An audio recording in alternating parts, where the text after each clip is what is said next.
Graça e paz, graças a Deus. Deus é maravilhoso. E hoje eu quero falar sobre um assunto que ele é muito ouvido por nós, mas nem sempre ele é entendido tanto quanto ele pode ser. E hoje eu quero tratar desse assunto com vocês de uma maneira que nós possamos enriquecer. Sermão passado eu falei sobre a questão de Jesus ser o nosso advogado e nós temos-los como defensor e nem sempre usufruirmos isso pelo sentimento de culpa ou pela ignorância e não ter o conhecimento de fato. E hoje eu vou falar para vocês a respeito do poder do sangue, o poder do sangue de Jesus. Muito fala-se a respeito do poder do sangue de Jesus, ou muito se fala de o poder do sangue de Jesus. Muito se diz, há poder no sangue, o sangue de Jesus tem poder, mas o que isso significa? Que poder é esse? É um poder limitado? É um poder para uma coisa só? É um poder para muitas coisas?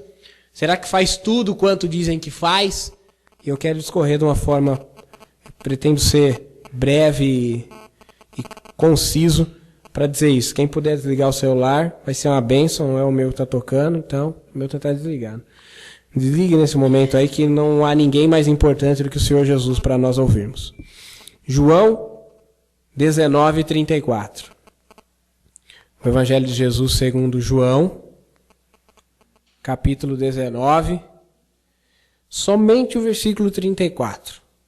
Diz assim: contudo, um dos soldados lhe furou o lado com uma lança, e logo saiu sangue e água. Somente até aí, pode se assentar em nome do Senhor Jesus. Enquanto Jesus andou pela terra, ele demonstrou o seu poder, que lhe foi dado pelo Pai. Por onde Jesus passou, ele operou curas, expeliu demônios, fez sinais, maravilhas de todo tipo. Na sua morte, Jesus verteu todo o seu sangue, ou seja, toda a sua vida foi derramada. O sangue de Jesus foi derramado sobre a terra. E derramado junto com ele também foi o seu poder. Após ressuscitar, Jesus declarou aos seus discípulos: todo o poder me é dado no céu e na terra. Esse poder ele deu aos seus discípulos quando os enviou para pregar o Evangelho. Então eu quero fazer uma representação disso. Quando Jesus, no Calvário, derramou o seu sangue, a Bíblia diz que todo o sangue foi vertido e também água. Nesse momento, a terra foi embebida, a terra foi inundada desse poder. Foi através do derramamento do sangue de Jesus que pôde haver o derramamento do Espírito. Se hoje nós professamos que há poder no sangue, é porque nós fazemos uso desse poder através do Espírito Santo. A água me fala da pessoa do Espírito Santo. A água me fala de purificação. A água me fala de fonte de vida. Junto com o sangue do Senhor Jesus, que caiu sobre a terra, também o Espírito Santo foi derramado sobre toda a carne. E porque houve o derramamento de sangue, houve o derramamento de poder. Então, eu listei aqui alguns poderes do sangue de Jesus. O primeiro poder do sangue de Jesus é o poder da atração. Ainda aí no Evangelho de João, só que agora no capítulo 12, somente o versículo 32 nós vamos ler. João 12, 32 diz assim: e eu, quando for levantado da terra, todos atrairei a mim. Jesus declarou sobre esse poder que no momento da sua morte, ele atrairia a todos para si. Ninguém que se achega até ele é repelido. Só se achegam a ele aqueles a quem o Pai enviou, e aqueles que se achegam de modo nenhum serão repelidos. É impossível que os que se achegam de inteiro coração a Jesus e experimentam a comunhão consigo, é impossível que eles queiram outra vez voltar ao lodo. É impossível que alguém que chega ao manancial de águas vivas queira beber de um charco de lodo. Jesus atrai a todos para ele. Alguns para a salvação, outros para a perdição. Isso é algo interessante que muitos ateístas, muitos céticos, eles combatem o teísmo, o crer num ser superior, num ser criador. Mas o Deus a quem mais eles combatem é o Deus da Bíblia. Dessa forma, Jesus atrai até eles, até aqueles que não serão salvos. São atraídos por Jesus até os não salvos. Atraídos para a perdição, mas mesmo assim, através do tropeço deles, Jesus é glorificado. Porque o apóstolo Pedro faz uma declaração a respeito de Jesus, e que ele é a pedra rejeitada pelos edificadores, que foi posto como principal pedra de esquina. E nessa pedra, alguns se escandalizam e tropeçam. Mas na mesma pedra, outros são fundados para a salvação. Dessa maneira, se cumpre o que Jesus disse: quando eu for levantado, todos atrairei a mim. Todos quanto ouvem de Jesus, nós temos que lembrar que Paulo diz: como crerão naquele de quem nada ouviram? E como ouvirão se não houver quem pregue? E como pregarão se não forem enviados? Então é lógico que uma pessoa lá no Oriente Extremo, uma pessoa numa tribo sem contato com a civilização, não será atraído por Jesus porque não ouviu falar de Jesus. Mas todos quanto ouvem falar de Jesus são atraídos por ele, ou para a salvação ou para a perdição. Então esse é o primeiro poder do sangue de Jesus. Poder da atração. Quando eu for levantado, atrairei a todos. Segundo poder é o poder que, sem sombra de dúvida, é o poder mais mencionado. É o poder mais relacionado ao sangue de Jesus. Isaías 53, versículos 4 e 5. Isaías 53, 4 e 5 diz: verdadeiramente ele tomou sobre si as nossas enfermidades, e as nossas dores levou sobre si. E nós o reputamos por aflito, ferido de Deus e oprimido. Mas ele foi ferido por causa das nossas transgressões, e moído por causa das nossas iniquidades. O castigo que nos traz a paz estava sobre ele, e pelas suas pisaduras fomos sarados. Eu quero só também aproveitar aqui para ensinar o significado de uma palavra que muitas vezes é erroneamente interpretada. Pisadura significa hematoma. Há alguns pregadores que dizem que nós somos curados pela Via Crucis, aquele caminho que Jesus faz até o Calvário, né? Se fosse assim, então Simão Cirineu tinha parte na nossa cura, porque parte do caminho foi levada à cruz pelo Simão Cirineu. Então pisaduras não tem nada a ver com pegadas, com caminhada, coisa desse tipo. Pisadura significa hematoma. Pelos hematomas, pelas feridas de Jesus, nós fomos sarados. O segundo poder que a Escritura nos mostra a respeito do sangue de Jesus é o poder da cura. O sofrimento e a morte de Cristo trouxeram consigo o poder de curar todas as enfermidades, as dores físicas, psíquicas, como numa transfusão. O poder curador de Jesus entra no nosso corpo, regenerando, sarando todas as feridas. Como numa hemodiálise, o sangue de Jesus cura o nosso corpo. E aqui eu quero deixar bem claro, ele pode curar todas as enfermidades. Como nós temos um exemplo, eu vou partir lá para cima já vou chutar lá no pico do Everest, pastor Anderson Batista, que foi curado de AIDS. Ele tinha centenas de milhões de vírus em 1 ml de sangue. Ele tinha centenas de milhões de vírus em 1 ml de sangue. E hoje ele não tem nada. Tem 2 filhos que vieram após ele ter contraído AIDS, e nenhum dos 2 filhos tem, e nem a esposa tem, e nem ele tem. Então Jesus pode curar. Jesus pode curar o câncer, Jesus pode curar uma simples dor de cabeça, uma febre, uma gripe. Eu estou aqui pregando para vocês com gripe. É lógico que ele nos deu o mecanismo no nosso corpo para combater a gripe. Para combater a AIDS não deu. Então somente por um milagre de Deus. Para combater o câncer, há tratamento. Mas para alguns tipos de câncer, não há tratamento. Só o milagre de Deus. Jesus curou paralíticos, curou leprosos, cegos, surdos, mudos. E Jesus cura hoje. O mesmo Jesus que curou no passado, cura hoje. Mas o que eu quero deixar claro aqui é que ele pode curar todas as enfermidades.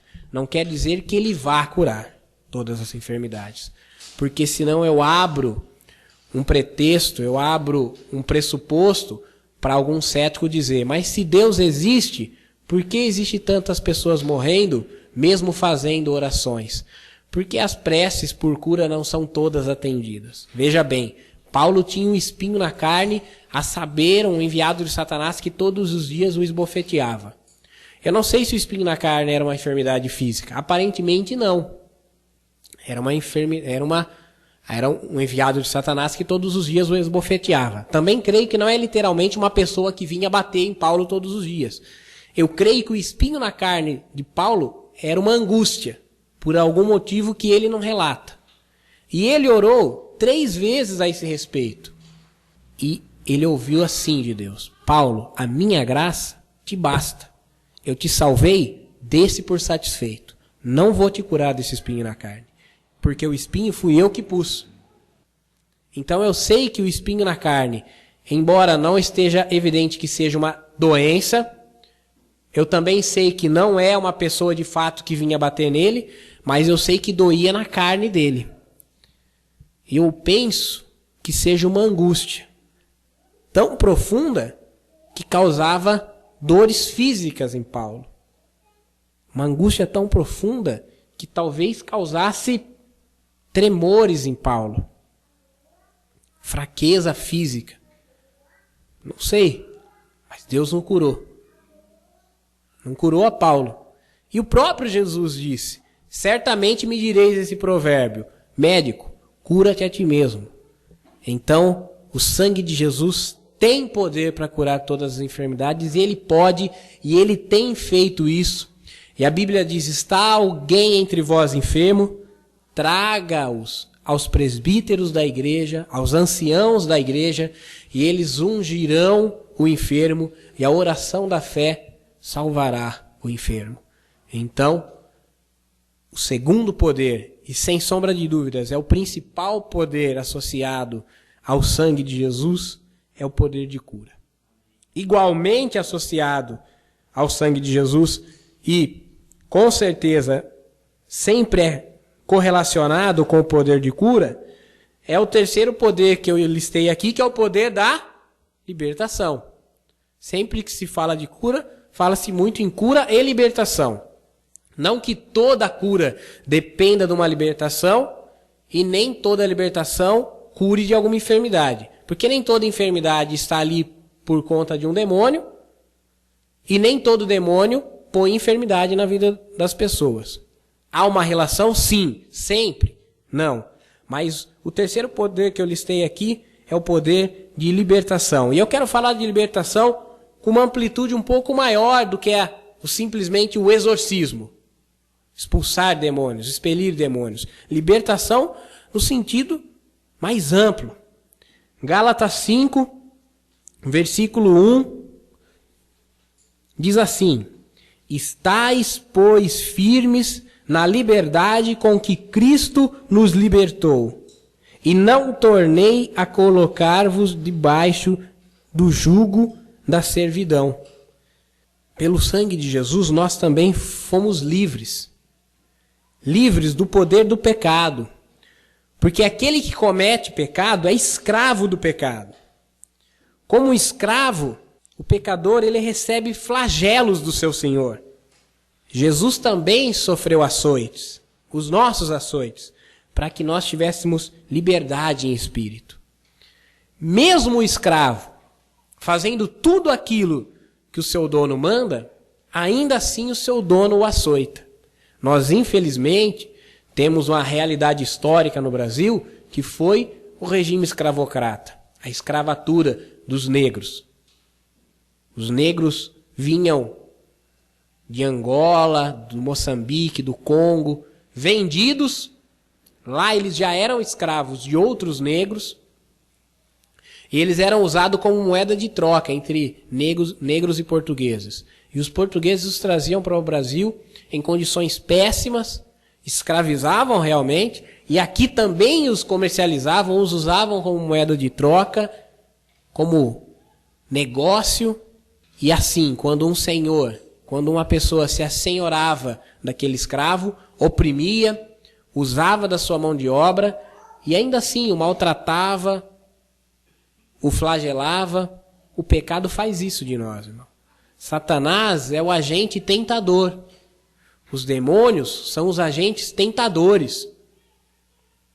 A Bíblia diz: sujeitai-vos, pois, a Deus, resisti ao diabo e ele fugirá de vós.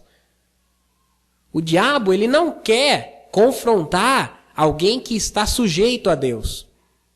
Ele foge de um crente que vive a sujeição de Deus. Então, aquele homem pecador, ele pratica todo aquele pecado achando que tem algum prazer. Mas toda noite vem um flagelo pelo pecado. Ele bebe e quando ele sara da bebedeira, ele sente-se incomodado, angustiado pela bebedeira. Quando ele comete adultério, durante o ato, ele não se sente incomodado, mas a posteriori, ele vai se sentir traidor. Ele vai pensar no cônjuge e vai dizer: ela não merece isso, ele não merece isso. Eu poderia aqui ficar a noite inteira só falando de pecados e efeitos colaterais. Não é esse meu objetivo. Cada vez que nós pecamos, nós sabemos qual é o flagelo que nós recebemos do diabo pelo nosso pecado. Acontece que Jesus já levou esses açoites. Jesus já foi açoitado por algozes para que nós não fôssemos agora. Por isso Paulo diz: permaneceis firmes na liberdade com que Cristo vos libertou e não torneis a meter-vos outra vez debaixo de jugo da servidão. Quem peca, peca porque escolheu pecar. Principalmente o crente. Aquele que já uma vez recebeu a virtude do Espírito Santo, e ele tem o Espírito Santo todo o tempo, convencendo do pecado, da justiça e do juízo. Quando peca, peca porque quis pecar. Porque a Bíblia diz que Deus não nos permite ser tentado além do que suportamos, e com toda a tentação, Ele traz também o escape. Toda tentação tem um escape. Basta o crente estar atento. Agora, se ele está dormente, com certeza ele vai cair. Poder da libertação. Nós temos que permanecer livres e não vacilar para que nós próprios nos metamos de novo debaixo de jugo de servidão. Quarto poder, esse é um poder muito lindo, é o poder da proteção. Êxodo 12, lá no comecinho da Bíblia, Êxodo 12, do 1 ao 14. Diz assim: falou o Senhor a Moisés e a Arão na terra do Egito, dizendo: este mês vos será o princípio dos meses, e esse vos será o primeiro mês do ano. Falai a toda a congregação de Israel, dizendo: aos 10 desse mês, tome cada um para si um cordeiro, segundo as casas dos pais, um cordeiro para cada família. Mas se a família for pequena para um cordeiro, então tome um só com o seu vizinho, perto de sua casa. Conforme o número das almas, número das pessoas, cada um conforme o seu comer. Fareis a conta conforme ao cordeiro. O cordeiro ou cabrito será sem mácula, um macho de 1 ano, do qual tomarei das cabras ou das ovelhas. E o guardareis até o 14º dia desse mês. E todo ajuntamento da congregação de Israel o sacrificará à tarde. Tomarão do sangue e poloão em ambas as ombreiras e na verga da porta nas casas em que o comerem. Naquela noite comerão a carne assada no fogo com pães ázimos, com ervas amargas a comerão. Não comereis dele cru, nem cozido em água, senão assado no fogo. A sua cabeça com os pés e com a fressura, as vísceras. E nada dele deixareis até amanhã, mas o que dele ficar até amanhã, queimareis no fogo. Assim, pois, comereis os vossos lombos cingidos, os vossos pés calçados e o vosso cajado na mão, e o comereis apressadamente. Essa é a Páscoa do Senhor. E eu passarei pela terra do Egito esta noite e ferirei todo o primogênito na terra do Egito, desde os homens até os animais. E em todos os deuses do Egito farei juízos. Eu sou o Senhor. E aquele sangue vos será por sinal nas casas em que estiverdes. Vendo eu o sangue, passarei por cima de vós, e não haverá entre vós praga de mortandade quando eu ferir a terra do Egito. E esse dia vos será por memória, e celebrá-lo-ei por festa ao Senhor. Nas vossas gerações celebrá-lo-ei por estatuto perpétuo. Como o sangue do cordeiro protegeu os hebreus de serem feridos no Egito, o sangue de Jesus nos oferece proteção contra o juízo eminente de Deus, contra os males desse mundo que jaz do maligno, contra a ira do Senhor que há de vir sobre os homens. Nós temos o sangue de Jesus. E hoje, a ira de Deus não foi derramada, mas naquele dia será. E meu irmão, ai das grávidas, ai das que amamentam. Jesus diz: ore para que a vossa fuga não suceda no inverno, nem num sábado. Isso dizendo a respeito daqueles que não serão arrebatados. Porque estarão 2 no campo. Um será levado e o outro será deixado. O sangue de Jesus é a única proteção que nos é oferecida contra a ira de Deus. Assim como Deus passou no Egito para fazer justiça, Ele fará justiça a essa geração pecadora, da qual eu e você fazemos parte. Mas nós temos a proteção que está no sangue de Jesus. Amém? Quinto poder é o poder da transformação. O profeta Jeremias capítulo 18, de 1 a 6. A palavra do Senhor que veio a Jeremias dizendo: levanta-te e desce à casa do oleiro, e lá te farei ouvir as minhas palavras. E desci à casa do oleiro, e eis que ele estava fazendo a sua obra sobre as rodas. Como o vaso que ele fazia de barro quebrou-se na mão, tornou a fazer dele outro vaso, conforme o que pareceu bem aos olhos do oleiro fazer. Então veio a minha palavra do Senhor dizendo: não poderei eu fazer de vós como fez este oleiro, ó casa de Israel? Diz o Senhor: eis que como o barro na mão do oleiro, assim sois vós na minha mão, ó casa de Israel. Consoante é isso, Paulo escreve aos Romanos, no capítulo 12, no versículo 2. E não sede conformados com este mundo, mas sede transformados pela renovação do vosso entendimento, para que experimenteis qual seja a boa, agradável e perfeita vontade de Deus. O poder da transformação. Estando agora debaixo do sangue de Jesus, nós nos entregamos nas mãos de Deus, para que Ele faça em nós conforme a sua vontade, moldando o nosso perfil, modelando o nosso caráter, como apraz, como Ele deseja, para servi-lo. O vaso é feito para servir ao oleiro. Ele nos faz para servi-lo naquilo que lhe for útil.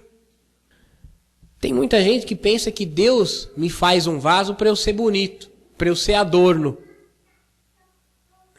Não, Deus me faz um vaso para que eu seja útil. A palavra que se utiliza para vaso, ela não tem unicamente o significado do vaso. O vaso de barro, né? Cilíndrico, que você planta uma flor, enche de água. Não, a palavra vaso é uma palavra usada para utensílio.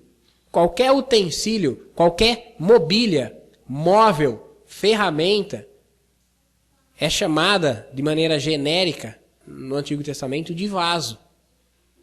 Então toda mobília, todo vaso, todo utensílio é chamado de vaso.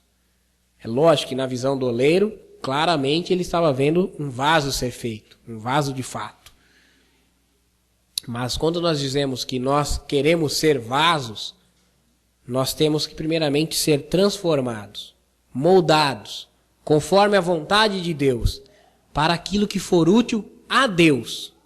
Esse é o processo.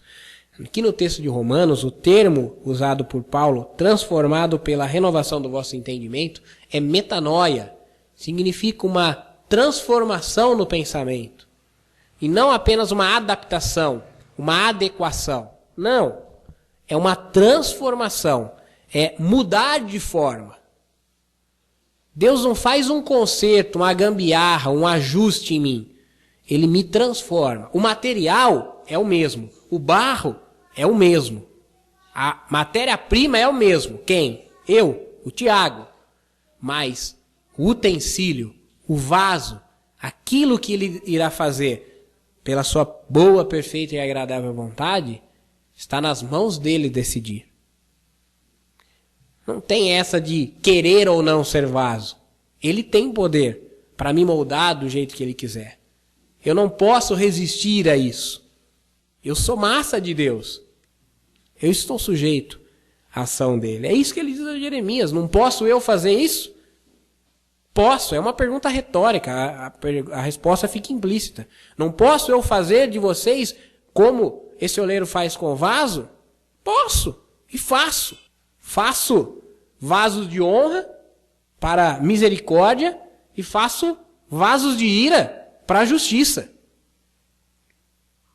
Por isso ele é soberano.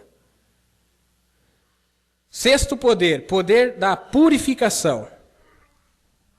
1 João, capítulo 1, versículo 7. 1 João, lá no finalzinho da Bíblia, já para as bandas do Apocalipse. 1 de João 1, 7, diz: Mas se andarmos na luz, como ele na luz está, temos comunhão uns com os outros, e o sangue de Jesus Cristo, seu Filho, nos purifica de todo pecado. O poder do sangue não se limita apenas ao corpo e à alma, benefícios físicos e emocionais. Ele também tem poder sobre o espírito humano, transformando o homem natural em ser espiritual, o desprezível em santo. Ele nos tornou puros, como luz. Por isso ele diz, se andamos na luz, como ele na luz está, temos comunhão uns com os outros e o sangue de Jesus nos purifica de todo pecado. A pureza que o sangue de Jesus traz ao ser humano é a pureza da luz. É a transparência é a clareza que a luz nos traz. A luz traz em evidência as coisas que nós não conseguimos perceber. Quando um médico vai fazer uma cirurgia, ele tem aqueles aparatos, eu não sei o nome daquilo lá, mas ele traz um baita de um holofote para perto daquilo que ele quer examinar. Essa é uma utilização da luz. O farol do carro não opera dessa maneira, porque ele ilumina uma área maior. O objetivo do farol do carro não é iluminar detalhes, mas é esclarecer caminhos, clarear o caminho. Já o do dentista, do médico, é iluminar e dar a ele uma visão detalhada.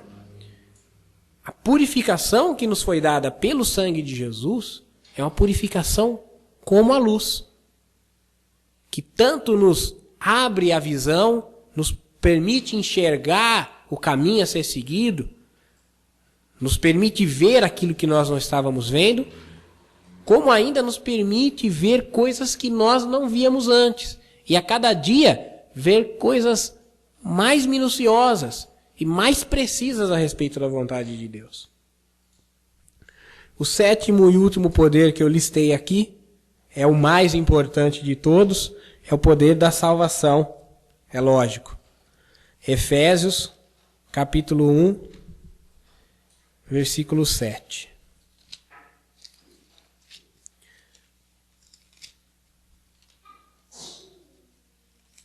Efésios capítulo 1, versículo 7 diz: em quem temos a redenção pelo seu sangue, a remissão das ofensas segundo as riquezas da sua graça.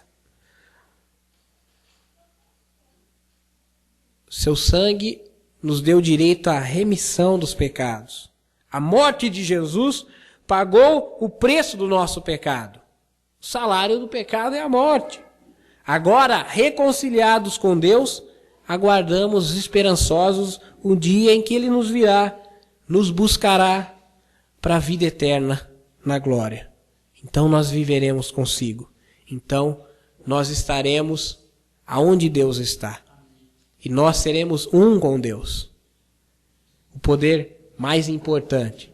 Eu deixei ele por último, não porque ele é menos importante, mas porque tem que ser o último a ficar fixado na sua mente. Ou seja, porque tem que ser o primeiro que te vem à mente. Por isso eu deixei para falar dele por último. É o poder da salvação. Jesus morreu, antes de tudo e mais nada, para que nós fôssemos salvos. O homem salvo é purificado. O homem salvo é transformado. O homem salvo está protegido contra a ira de Deus. O homem salvo está liberto da servidão do pecado e do jugo da religião. O homem salvo tem direito à cura física, mental, emocional. E é lógico, se ele é salvo, é porque ele foi atraído pelo poder de Jesus. Assim como foi preciso esmagar o fruto da oliveira para extrair-se o benefício do azeite, assim o mesmo Deus escolheu e agradou-se em entregar o seu Filho a ser moído de dores e morte, para que assim nós tivéssemos o benefício contido no seu sangue. Como esse poder, agora não precisamos mais nos submeter ao poderio, à opressão do pecado, ao senhorio do inferno, mas nós podemos desfrutar as bênçãos de Deus, trazidas por Ele, e aguardarmos a vida eterna. Amém?